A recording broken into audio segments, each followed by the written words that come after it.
Welcome to the Optimized Pharmacy podcast, where we discuss strategies to grow your pharmacy, tools to accelerate that growth, and how top pharmacies are executing and winning.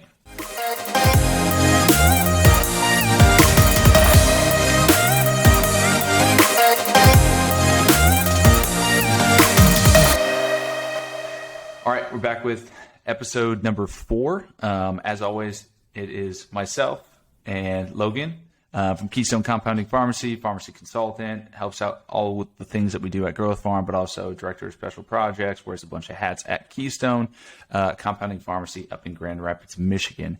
And today we're talking about the cloud of the looming recession, or technically we're actually in one, but one of the things that I really wanted to get off my chest, and I basically just messaged Logan and said, like, hey, man, we're doing a podcast. Like, sit down, buckle up. Like, I don't care. I'm going to rant on this. And, today what I wanted to talk about why it's super misleading for pharmacy owners. And I see it in some of the decision-making and conversation I'm having, the conversations I'm having with pharmacy owners. And so I'd like to share some data about recessions because they are not equal to all industries. And I want to walk through some examples of that, allow you to trust but verify the information that I provide, but also maybe hopefully make you look a little bit different at your business, and maybe take a different perspective on what you think the next 12, 24 months could look like inside of your pharmacy. So that's what the episode is going to be about. So I'm excited. I am going to rant. So like I said, I'm going to try to keep it really unbiased, but I just don't think people grasp it. And I can understand why a lot of pharmacy owners might not have the same perspective that I do because, well, one, I'd argue I'm not a pharmacy owner, so I'll take that caveat, take that shot. That's okay. But hopefully with today's episode, when I cover, it won't matter that I'm not a pharmacy owner. You'll just take the information at what it is. And like I said, I'm not surprised that pharmacy owners feel this way because if you listen to the news, which I think is dangerous in a multitude of aspects, they will make you feel horrible about the world in general on a consistent basis. And so right now they're just making you feel really, really bad about the economy. Right. Yeah, no, it's, I feel like it's always doom and gloom right now. We got away from the C word, and now we're going back down another rabbit hole. Yeah, now it's just like inflation and stuff like that. And don't get me wrong, there are problems. I'm not going to pretend that there's not. But again, not all industries are equal. And so that's my first point, actually. So not all industries are equal. For those listening, if you want to wait till after the episode's over, awesome, because I hope you want to listen. Go and search recession-proof industries and look at historical information around that subject. I'm just going to rattle off a couple because it's not like I had to cherry pick these. These are like every article that you will possibly read. So I'm going to read a little snippet here from a Forbes article that I pulled up. So it says, one of the things that most people are unable to cut back spending on is healthcare. No matter your income, there is still a value on your health that is not easily reduced by a decline in income. Organizations that are involved with healthcare operations will continue to be needed regardless of the state of the economy. Despite a looming recession, healthcare is not particularly threatened. So that's example number one. And I think, like, here, quick segue for you, Logan. Right before we started the podcast, you kind of talked about gas and medications and stuff. So I think that's a quick little example that you should bring up. Yeah. So, I mean, just like gas is inelastic, no matter what the price is going to be, no matter how expensive it gets, I still need to get to work. No different than a diabetic who needs their insulin. They need it. Otherwise, they're going to really seriously impact their health.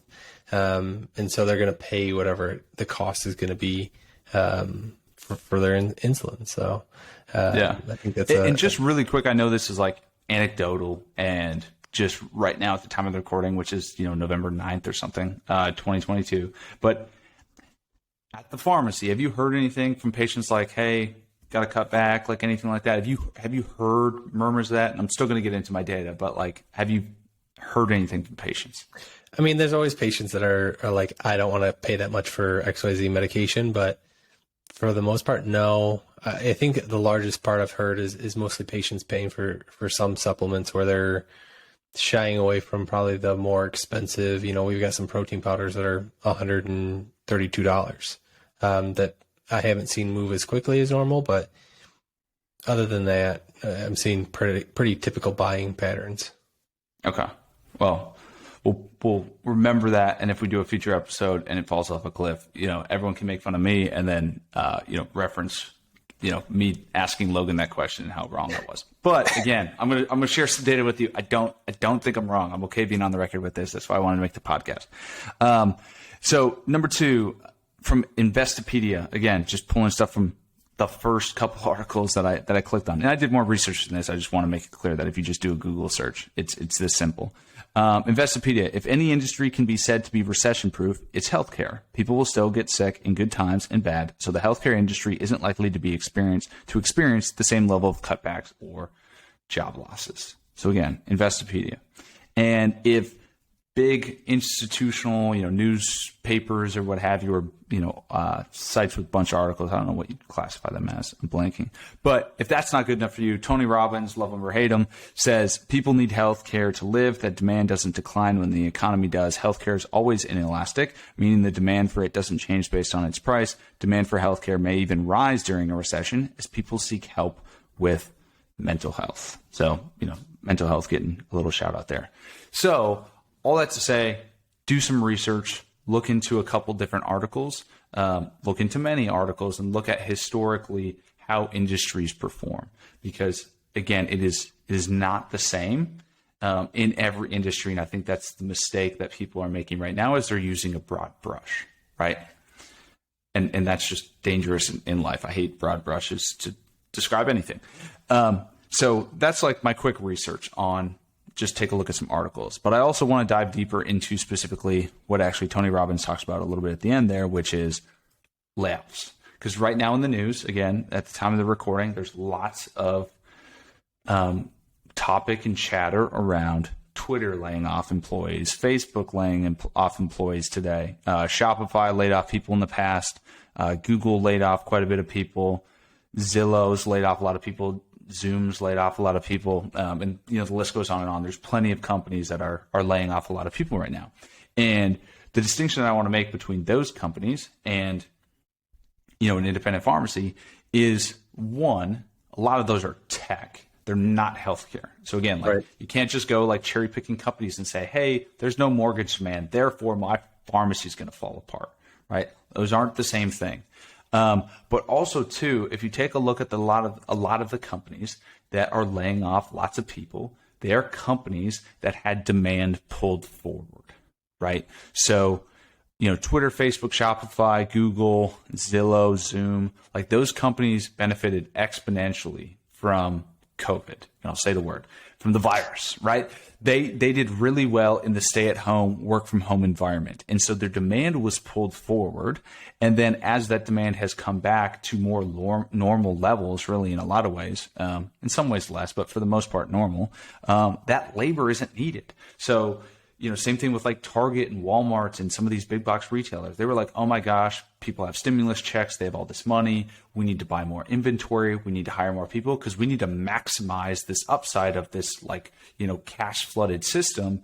But now that it's come back down, maybe to more reality, they don't need those people. They don't need that inventory. And so you see these layoffs and you think it's like the end of the world, but plenty of these companies still have more people today than they had 2 years ago. Some of them obviously not, but you just take a look at the percent decrease and you just only look at that because there's plenty of headline readers in the world, and that scares you as a business owner. And so what I want to point out with these companies specifically is that they're going to be in the news because they're the big companies, they're in the S&P 500, what have you, but their last 2 years looks probably a lot different than yours as a pharmacy. Some pharmacies, Logan, I'll let you kind of interject on this, but like pharmacies definitely hired. Pharmacies definitely had some issues with hiring and obviously the cost of labor and different stuff like that. But some of these companies like doubled or tripled their workforce, right? Like I talked to my dad and his staff, talking to him about his labor and his payroll and stuff like that in the last 2 years. And again, I'm just using his quote here.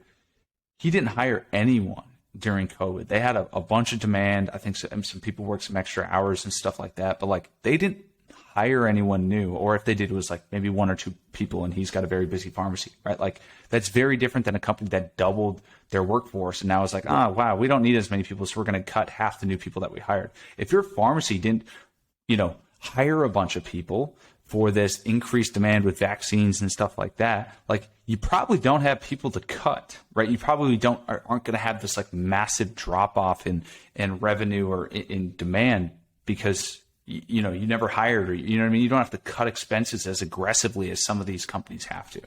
Oh, 100%. I don't think either one of the pharmacies I was at, we didn't hire anyone. In fact, we stayed the same amount of workers and we just increased workload, which probably led to some burnout. I mean, you hear that a lot as well, but you're not really getting the same effect that you're seeing in some of these tech companies. So I think it's really interesting to see that. On the flip side, I think it kind of goes back to that typical like supply and demand. Like so many people are online shopping and doing all the things. Those companies needed more people to kind of fulfill that. And now that money's getting a little bit tighter, people aren't ordering as much as they were. Completely. So again, don't just blindly follow me. Or Logan or anything that we're saying on this podcast per se, but like look at your business. Are you, you're not in the same industry, so we kind of like debunk that. And then also, did you hire and aggressively, put the pedal to the floor like some of these other companies did over the past 2 years, right? Because if you didn't, then you're also probably not in the same situation as them. So that's kind of like dispelling that concept that layoffs in other industries does not equal layoffs in pharmacy. No, I would definitely agree with that. Sweet. Okay. All right. Third, I got 4. So number 3, in doing some research into how consumers and companies differ during recessions and stuff, there's an interesting concept that I learned about, which is called the lipstick effect.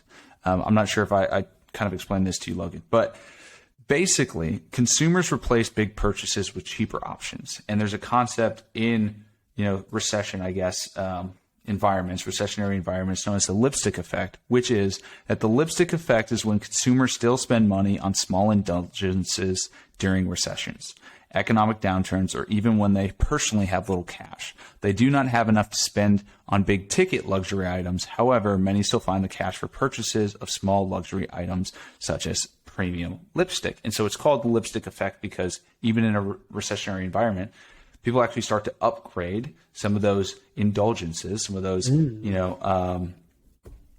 guilty pleasures, maybe, if you will, because they're not spending that same amount or, spending large chunks of cash on big purchases, right? So instead of going on a vacation that costs you $5,000 for the family, you don't go on the vacation, but you don't spend $5,000, you spend $2,500. And now that $2,500 that was going to go to Hawaii in a vacation, what have you, is now spent locally in the community. And so they're probably not spending it on big purchases, but they're going to spend it on things historically like consumer staples, which is like, all the, groceries, things that you need there. But also like in the health and wellness space, in the cosmetic space, in the, the supplement space, like those segments actually perform really well in recessionary environments because money that was set aside for trucks, cars, houses, what have you, people are taking some of that cash and are spending it now on these smaller purchases. And so they actually, in some ways, might spend more at your pharmacy, at your business, in your local community because they don't have that money tied up for those bigger purchases. No, that makes sense. I think, I've seen it in certain, especially, obviously with me, the biggest recession I saw recently was COVID. So, but there was definitely a higher impact on selling certain supplements. If we look at the supplement sales from last year, December, to this year, December, or this coming up year, December, it's probably going to be significantly lower than what it was a year ago. But it's still going to be up there. So I think no matter what, in those recessions, those people are going to still spend the money on items that they value. And I think that's something to really focus in on. Yeah. It'll be interesting. I'd love to see what the data actually ends up being, because on one hand, you're right, there was more cash in the system. So, people spending money last year, they had more money to spend. I think one thing that I will say in playing like devil's advocate is, as real estate prices come down, that definitely impacts consumer spending more than other things coming down. I forget who did the research, but I heard it the other day that essentially if you lose $1 in stocks, you feel like you lost $1. And so you like spend like $1 less. So let's say, for example, your stocks went down like 20 grand, like you feel like you had 20 grand less. But in real estate, the research found, from what I heard, that if you lost 20 grand in your house value, you feel like you lost like 30 or 40 grand. You felt like you lost more than $1. So I do think like real estate could be interesting about like consumer spending and stuff like that. Yeah, I'm very curious what your December will look like. And also too, like you could have a dip from this December to last December, but still be historically above your average of what you guys did in like 2018, 2017, 2019, stuff like that. So I think that's like also important to remember. I'm not saying that there's not going to be demand decreases. I think in some ways there will be demand increases. But what I am saying is, if you hear, hey, mortgage applications are down 90%, that doesn't mean that your pharmacy is going to go down 90%. It could go down 10%, but that is a 9x difference in how one industry's, current time period looks versus your pharmacy. You know what I mean? I want to make that point clear. Like, I guess I'm not saying there's not going to be an impact on demand. I'm just saying, to the effect that you see it in other industries, they are not apples to apples. No, absolutely. I mean, people who have a house and want to move, they at that point they're not going to go spend money on a new house where they can continue to live where they're living.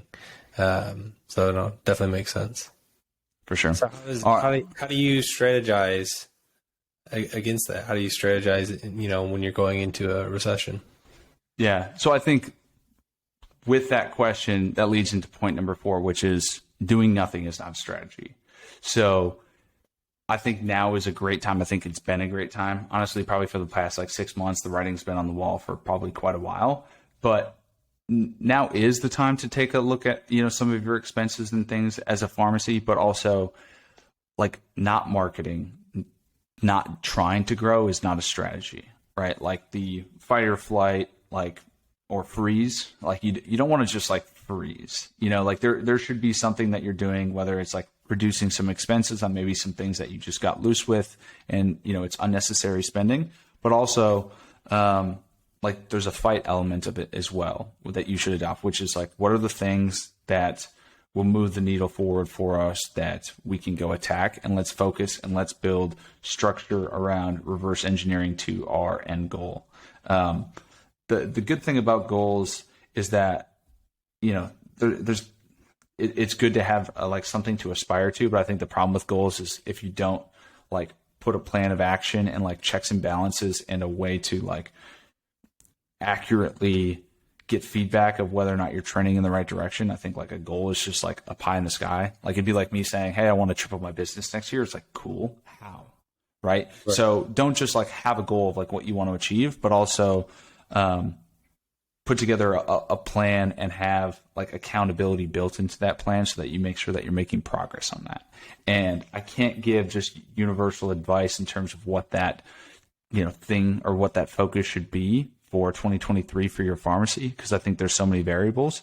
But things that you should consider is what your pharmacy's cash looks like, right? There's a great analogy that I heard from Keith Cunningham that he tells at a lot of his events, which is, if I came to you, Logan, I said, hey, Logan, I need to lose 20 pounds. And you're like, great, Chris, I can help you do that. Here's a plan of action for losing 20 pounds over the next 3 to 4 months, right? But then I said, oh no, Logan, I need to lose 20 pounds in 24 hours, right? It's no longer, hey, let's talk about your meal plan. Let's talk about exercising. Let's talk about your water intake. Let's talk a lot about your caloric intake, what have you. It's what limb are we cutting off, right? Because the time has changed the options. And so for you as a pharmacy, you need to take a look at, with your cash, with your direction of how your business is going. Obviously, you should have different dashboards, taking a look at your income statement, your P&L, and, all that kind of stuff. But your timeline is going to impact what decisions you can make as a pharmacy. And so if you're doing well as a pharmacy, you might be able to sink your teeth into more long-term strategies that may not see immediate returns in the next 30 days, but you'll see returns in 30, or in 3 months or 6 months or 9 months if you start to consistently execute. That might be the right decision for your pharmacy, but for another pharmacy, if cash is tight and it's not looking like you have too many months out in front of you, if you don't make a decision, you need to start attacking solutions that get you a faster return. And so regardless of those two options, doing nothing is not a strategy. Sitting on your hands is not a strategy. There is, I want to make it clear that you can be patient. Patience is okay. I'm not saying to just like rush into something. Warren Buffett loves to be patient with cash, and then when he decides to deploy it and stuff like that. So I'm not saying don't have patience, but if you're going to be patient, you should be actively like looking for opportunity, right? Like, hey, for example, me in real estate, it's like, I'm not buying a house right now, but I'm actively keeping tabs on the market to when I think would be a good time to buy an investment property. So I'm patient, but I'm active, right? I'm not doing nothing. And so like, that would be my last point that I want to really emphasize with all of this. I think I've made my point on like, all industries are not equal. Layoffs in other industries does not mean layoffs in your industry. Like, it's not apples to apples. I think I've pointed out some data in regards to consumer spending and how they really perform inside of recessions. Take a look at how restaurants do in recessions, grocery stores do in recessions. Like, believe it or not, they do really well. Healthcare being one of those. And then last but not least, choose a strategy, or, choose your focus for your pharmacy, but don't do nothing, because nothing, it's not going to get you anywhere. Like, you're probably going to go backwards, and you're definitely not going forward. Right. So, that's my rant, man. That's just like, I wanted this episode. I wanted to talk about this subject because I think there's gonna be a lot of pharmacies that do nothing during this time period, unless they listen to this podcast. And in 6 months, they're gonna wish that they were more active during this time period, and that they might have thought the sky was falling a little bit more than it was. I agree. And, the other side of that is, I think, just the mentality. If they start having that mentality of all the time kind of thinking about what I should be focusing on, they're going to continue to grow and develop. And I think that'll be a really good kind of mindset to carry no matter what's going on, if it's a recession or if it's, not a recession. So, yeah. I mean, take these with you. There's corny phrases like where energy flows, where attention flows, whatever. I mean, there's so many, like, what is it? Where attention flows or energy flows, results flow, or something like that. Like, what you focus on, whatever.